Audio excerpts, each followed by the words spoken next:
and read Josephus Flavius' description of the account, and everyone around him could actually hear the echoes of the fighting. Or we could start the quest with King Herod. Herod, who ruled under the auspices of the Romans, built himself a magnificent fortress here on the mountain, which was to be his sanctuary in troubled times. And believe me, he really had troubles.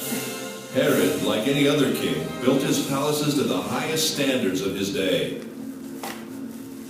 One of them is this Western Palace. Herod's architect was probably a short guy. Here he built himself a bathhouse, and he would put his lamp here and enter his bath. What can I tell you? This king loved the good life. Until now, we spoke about Herod. It wasn't the splendor of Herod's style that made Masada what it is today. The year is 66 AD. The Jews rebel against the Roman Empire. 4 years later, the temple is destroyed. Jerusalem falls. Everywhere else, the rebels were suppressed.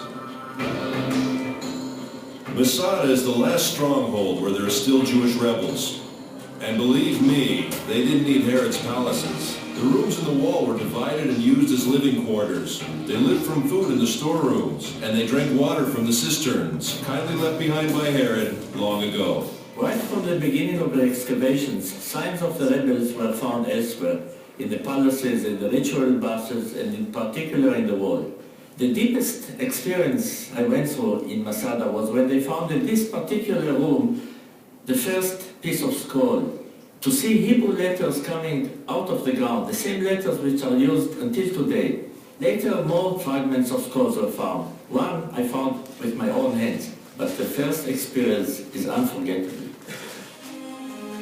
Throughout the revolt, groups of refugees sought asylum on the mountain. About 1,000 rebels gathered at this fortress in the heart of the wilderness. In 73 AD, the Romans' 10th Legion arrived with thousands of armed soldiers who deployed themselves around the mountain. An enormous war machine. And the movies do it best, after the Romans, of course. The Romans built an attack ramp. The besieged rebels rolled stones down it. The Romans lift a tower to the top of the ramp, equipped with a battering ram to smash the wall. The besieged erect a wood and earthen wall to sustain the blows of the battering ram.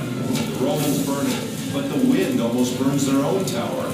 Then the wind veering as if by divine providence to the south, blowing with full force in the opposite direction, flung flames against the wall, which now was all ablaze.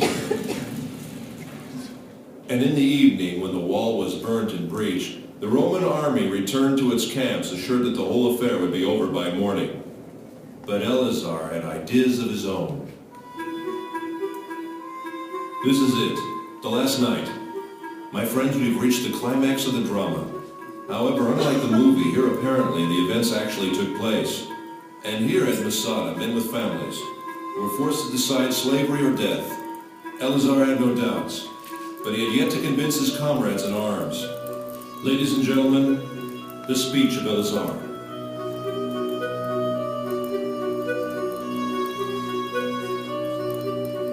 Oh, my loyal followers, the time has now come that obliges us to make that resolution true in practice.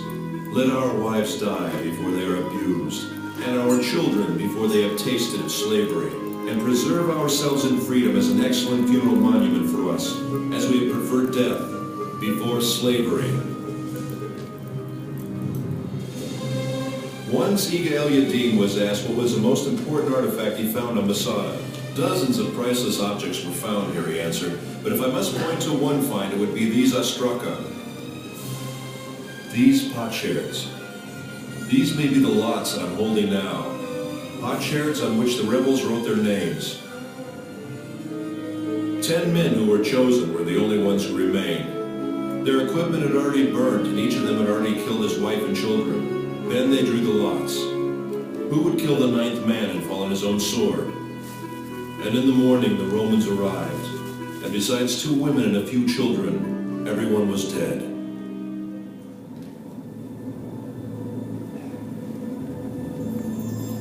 After the drama came silence. The silence was broken in the 5th century for nearly 200 years by a community of Byzantine monks. 1,200 years later, the first explorers came and rediscovered the mountain. Then the members of the youth movements, seeking a symbol of Jewish heroism, discovered Masada and adopted the mountain. After them came the hikers and the tourists. Masada had become a focus of pilgrimage.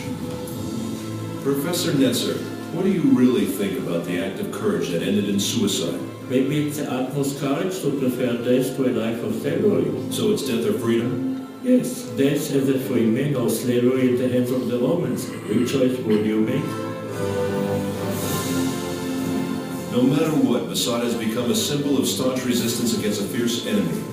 And if it is a symbol, then perhaps this might be some kind of victory. Ladies and gentlemen, I invite you to climb the mountain.